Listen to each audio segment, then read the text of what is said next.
All right, welcome, and thank you so much for joining us for our second Progress session of 2023.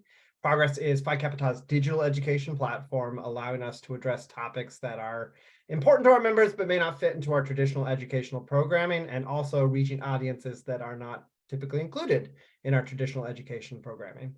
My name is Michael Lugans. I'm a 2008 initiate of our Alpha Pi chapter at the University of Washington, and it's my absolute pleasure to serve as a Dean of Education for Phi Kappa Tau's Education Committee and to introduce our important topic this evening on how you can make changes to the way our organization runs and operates, how you can shape Phi Kappa Tau's future, how you can build a stronger and more perfect brotherhood, and how you can do it all at our convention this summer. As a reminder, our convention will be July 9th through the 11th in Las Vegas. We'll have a lot of important business to attend to. There'll also be a lot of fun to be had. And I hope to see most of you, if not all of you, there. So as a quick logistical note before we begin, our session tonight, we will have a question and answer session. The way we'll handle that is if you have any questions on any of the topics that come up while Scott is speaking, put it in the chat. I'll collect it, and we'll ask Scott that after he's done with his presentation. As I sort of alluded to, our subject matter expert tonight is Scott Brown. Scott is a 1988 initiate of our Tennessee chapter and is also our National Governance Advisor. So with that, I'll hand it over to him. Thanks, Michael. And thanks everybody else for coming and spending some time with us. It's not a very long presentation, but it is one we felt was kind of important. As we were at some of the previous conventions, there was a little bit of a lag in people understanding how we actually go about the governance of our organization and how we make those changes. And in some cases, they felt they might have been a little left out because they missed some important timings. So what we want to talk about tonight is that process by which you can, if I get my mouse, click over, there we go. You can actually make constitutional and statutory changes, which basically is how we govern and operate our organization. So proposals are set up out in the field. They're set up by anybody in any one of the councils that we have. And so if you're unaware what a council is, let's clarify that as a term. There's a resident council, which are typically the undergraduates. There's the graduate council, which are all the graduates. And then there's the National Council. Any one of those bodies can actually propose a change. Now, the Board of Governors technically sits inside the Graduate Council. So they're typically that governing council that's there. Although, some Board of Governors members might not be brothers. They might be some mother, or they might be a prominent figure around the house or around the university.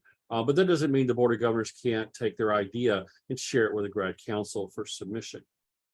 So the idea here is that as you start to think about how we might need to make a change or a change you'd like to see in the organization going forward, you want to take that and review that. You want to review what we have already, see how what you're looking for might already be covered, might not be covered, or might be confusing. Share that with your council that you're on, get their opinion, get their ideas. If you are an undergraduate council, reach out to your Board of Governors, reach out to your graduate council, and talk with them as well.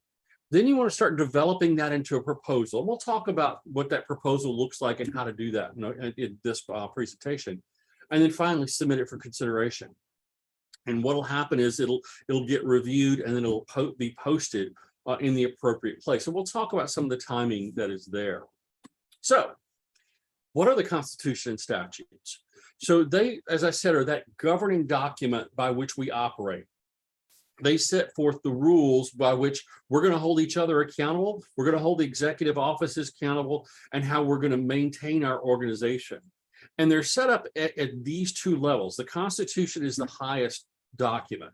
Every other document we have falls to that document. So if there's any conflict, the Constitution wins. Then there's second are the statutes, which go into a little bit deeper detail, a little bit more information on how we manage that Constitution, how we operate the Constitution. And that's the second level of documentation. Anything else below that or anything else out at the local chapters falls prey to both of those two. Now, we have that, we post it up every time we make a change. We actually changed the process, the governance committee did last year for how we maintain this document. And so now you'll start to see updates on a more frequent basis. And I say frequent because it's still up to there actually being a change. In previous years, it's taken a little bit of time from the time a change was, put in until we actually got it posted. But this link on the website, that's where you can find the most recent version of these documents. And we've already had a statutory change approved this year and put in, and I'll show you that in just a couple of minutes. So there is a 2023 version that is posted up there. So how do you make a change? How do we go about that change? So let's talk first about how a change is approved. So with the two documents, and then also we have processes that are out there as well. How do we make those changes? With a constitutional change, there's only one body of the organization that can affect those changes, and that is the National Convention, or what we like to call the full body of the organization. And so that's when all of the delegates get together, they review what's going on, it's explained, they hear pros and cons, and then they make that decision on whether they want to move forward with it or not. They make amendments to it if they so want to.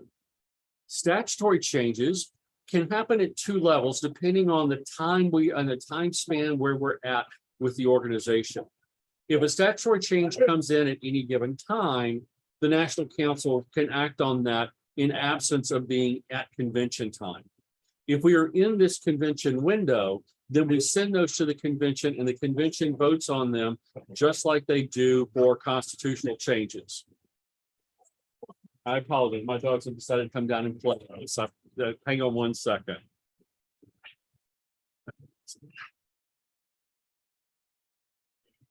All right, the policy changes, these are the actual operations, how we take the Constitution and statutes and bring them to life and actually put them in. And so there are things around the disciplinary policy, they're around some scholastic policies and social policies and things like that. You'll find those on the website as well. Those are handled by the National Council and the executive offices. They operationalize the other two documents. So timelines. Timelines are, especially with a constitutional change, are very important. In fact, they are actually spelled out in the Constitution on when any proposal to change that document can be accepted. So they have to be received at least 90 days in advance of the convention. So for the convention that happens this summer, July 9th through 11th, 2023 in Las Vegas, the deadline is April 10th, 2023. And I'm gonna say that again because that is a very important date, April 10th, 2023. If you want to make any change to the Constitution, it has to be received at the executive offices by that date. So when we say executive offices, you can send it in to the your success manager, you can send it in to the CEO, you can send it into the or any one of the directors that are there, your expansion consultant. They know that they've got to get it into the right spot. I highly would ask you, please don't wait until April 10th to send it in. Let's get it in sooner. That way we don't run a risk of it falling outside the date window and then not being eligible to be considered. Okay. Statutory change normally can be anytime. So if it's August or September or it's June, the year before convention, and you have a statutory change, send those in as well, because the National Council can act on behalf of the full body on statutory changes. Those don't have to own, they can be voted on outside of a convention. Constitutions can only be voted on in a convention. But since we're in this convention time period, we'll have a cutoff on statutory changes, the same as we will for a constitutional change. That way we can process those and bring those to the body.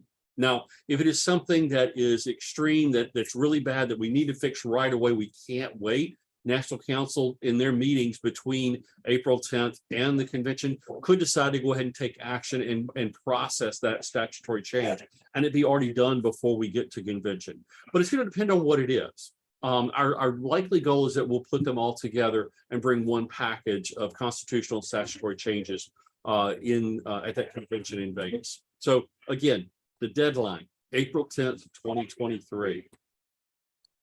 Now, what does a proposal look like? There's three parts to a proposal, and I'll have an example on the next page to kind of show you what it looks like. But the first is just a simple statement of what the proposal is and what its rationale.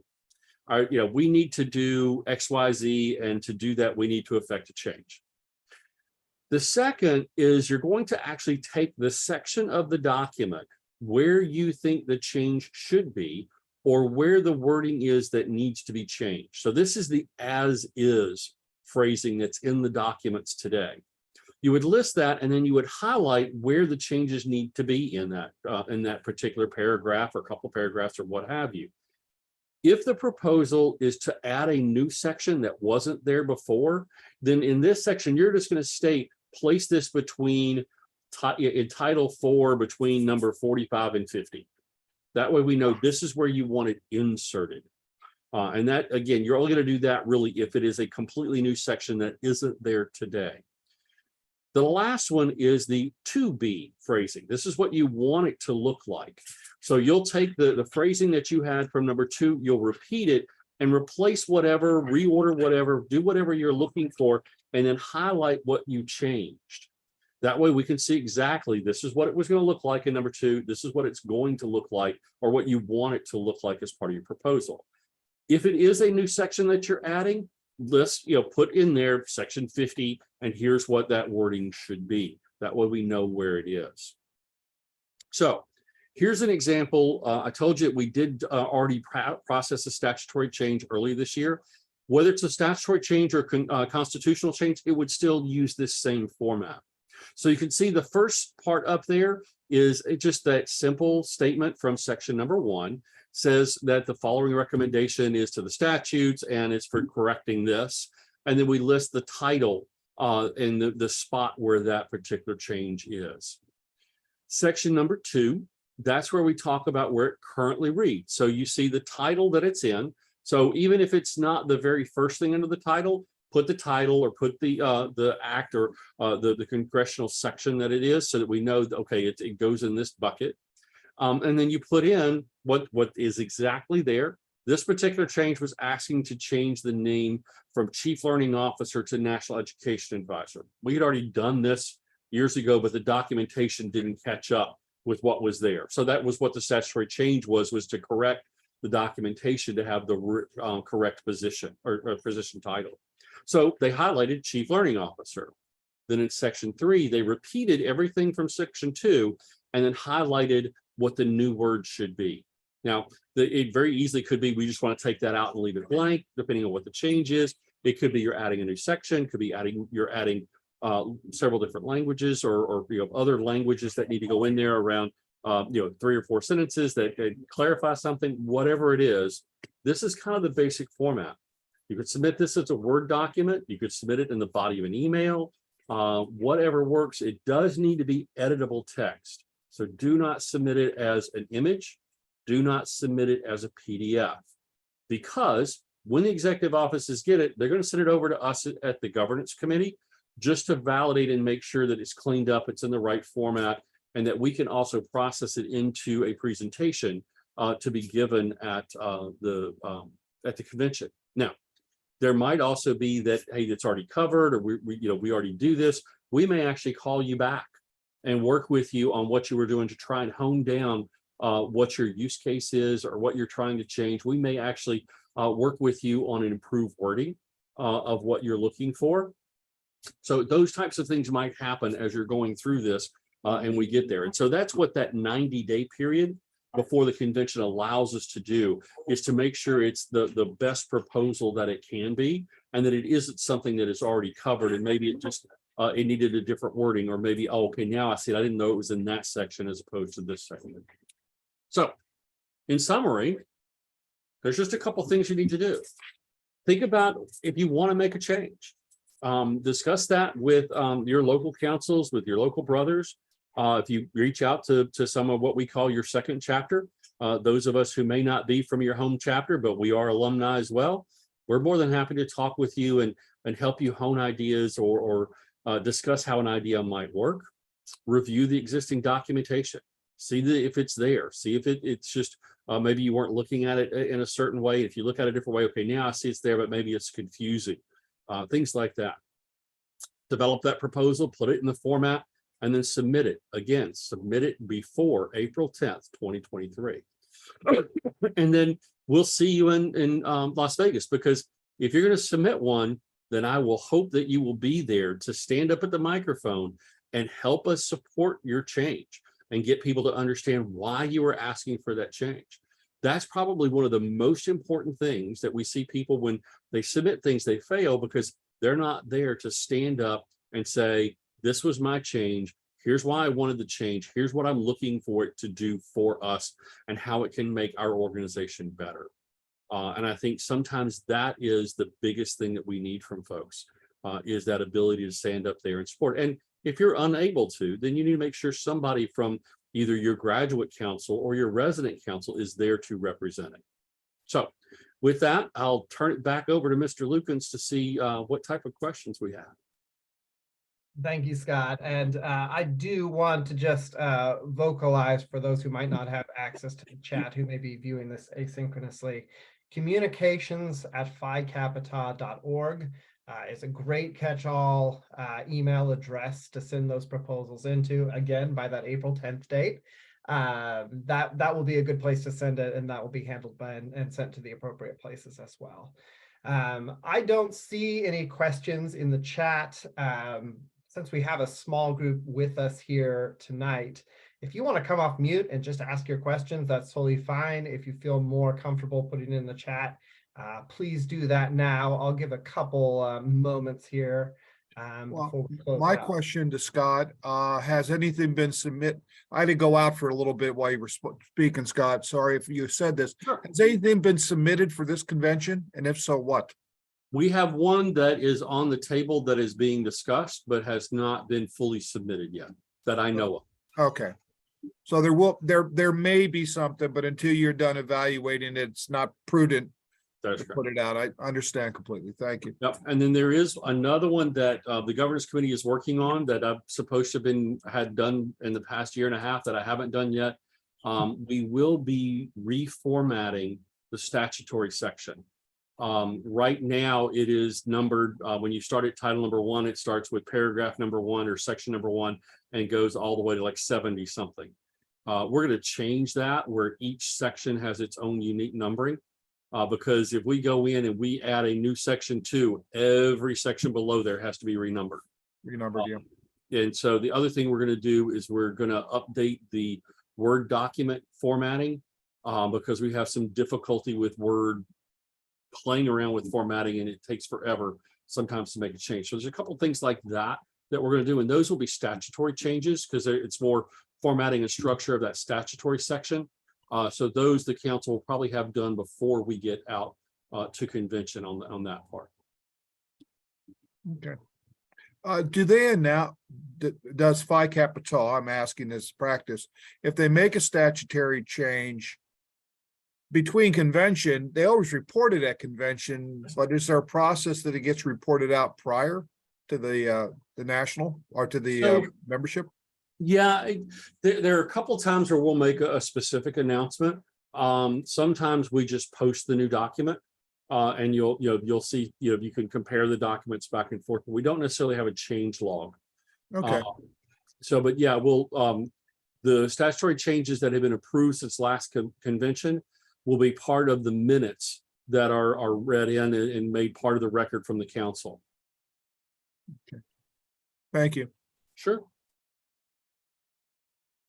Yeah, I had a question as well, apart from the change process. Is there a formal kind of time frame or review process that, like, do we review it internally within X number of years? Is it, or is it only this process we're discussing here to review the changes that instigates some level of review or editing, so to speak?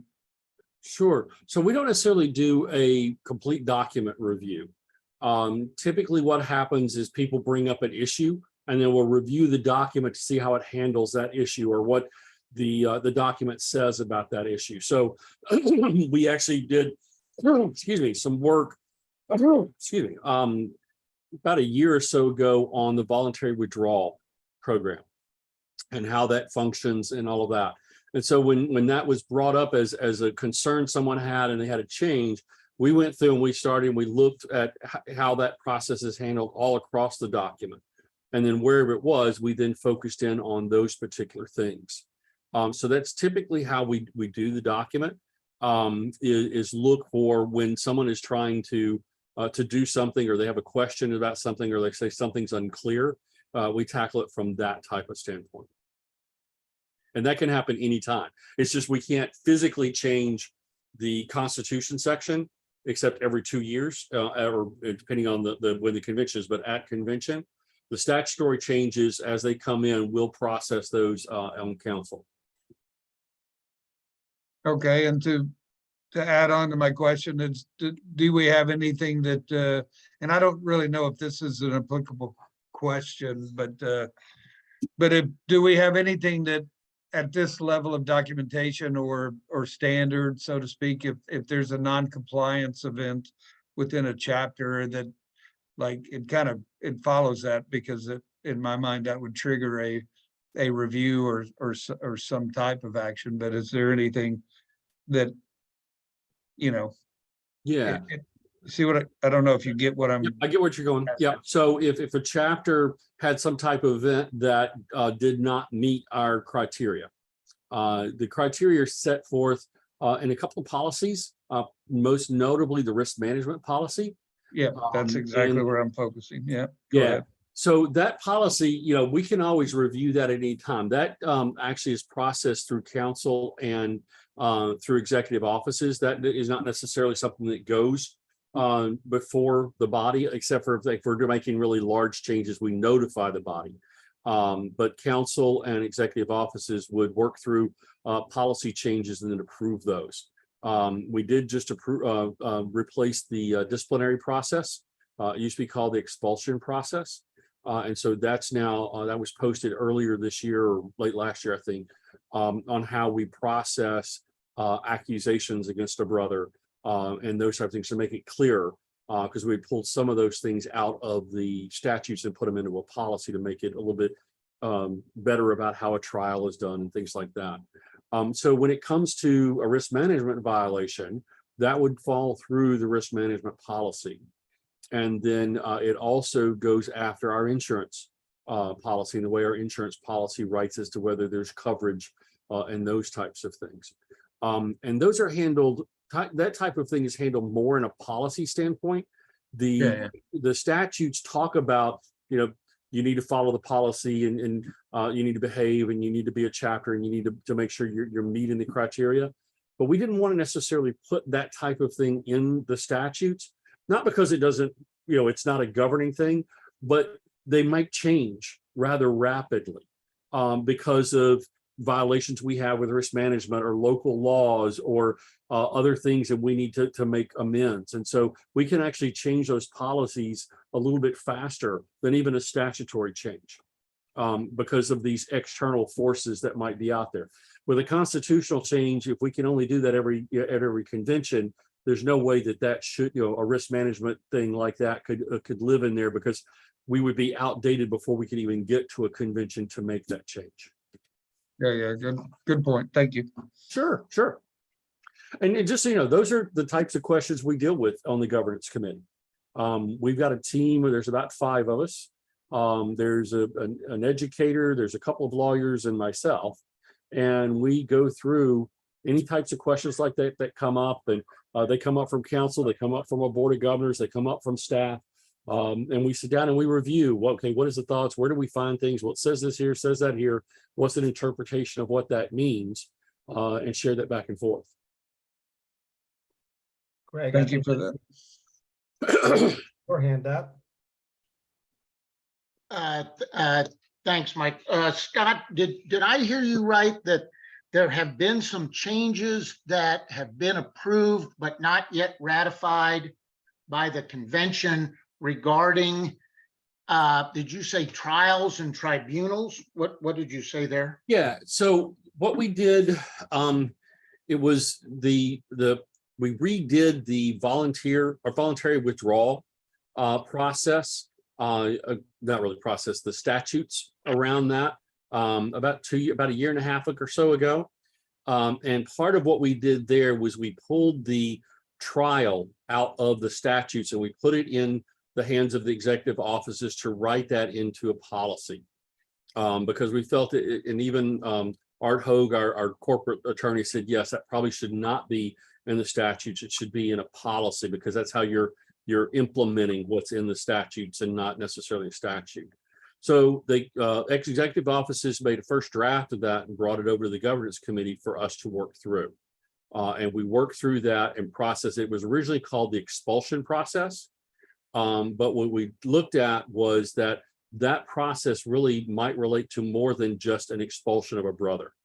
It could be that it's a suspension of a brother. It could be that it's other types of actions. One of the things that was brought up as a potential action was somebody had destroyed something in the house. And so they go before a tribunal and it's a monetary fine to cover the expenses of replacing a window, replacing a door, what have you. And so we wanted to kind of put that trial process and kind of open it up for those types of things and then make sure it covered all of the body from one end to the other. So that process was approved, I want to say, if I remember correctly, it was December or January, and posted up. You can find that online at that link I gave you earlier. In fact, I'll back up to that page. If I can get my mouse back over there. So you can find that policy and other policies, as well as the Constitution and statutes at this link, phicapital.org/governance. Okay. So, yeah, I've got it pulled up. So the changes, if I were to find the changes there, they still have to be approved by the convention, correct? Not on a policy. On a Okay. policy, they're approved by the National Council and the executive offices, and they're done. Okay. Statutes are approved by National Council, and then they're read into the minutes at convention. Constitutional changes can only happen at a convention and only can be approved by the convention body. Okay, so the convention won't necessarily be voting on these policy changes. Correct. Okay, thank you. And I put my contact information up here. You know, if you guys have questions after the fact or even want help drafting a proposal, feel free to reach out at any point in time and I can help you with that. Or either me or one of the committee members, we will reach out and help you with that if you need help. All right. And with that, thank you so much, Scott, for your valuable insight and for sharing your time with us this evening. I think we all really appreciate it. Thank you also to all of you who are participating tonight and are attending both synchronously with us and asynchronously sometime in the future. Logan posted in the chat for those of us with us a link to a survey. Given that we have such luminaries in this group here tonight, I would really appreciate your feedback, and it really does help us improve the programming, particularly as this is our second progress in this format. So definitely getting your input would be very valuable. Just take a time, click it. It should really take you less than a couple minutes. But I do want to thank you all for your participation. I look forward to seeing you at future sessions. As a note, our next session is April 20th. And we'll be discussing the topic of how to get a job in the modern job market, which I think we can all agree is an important topic, particularly for undergrads who are approaching graduation. So let's make sure to get them invited, or hey, you're welcome too if you need it. But I really do hope that you all can join us then, and we have some exciting information about some stuff that's going on at convention in relation to that. So again, thank you so much for attending tonight. Scott's info is up if you have any questions, and I look forward to seeing some great constitutional changes coming from this group. Thank you very much and have a lovely evening. Thanks, everybody.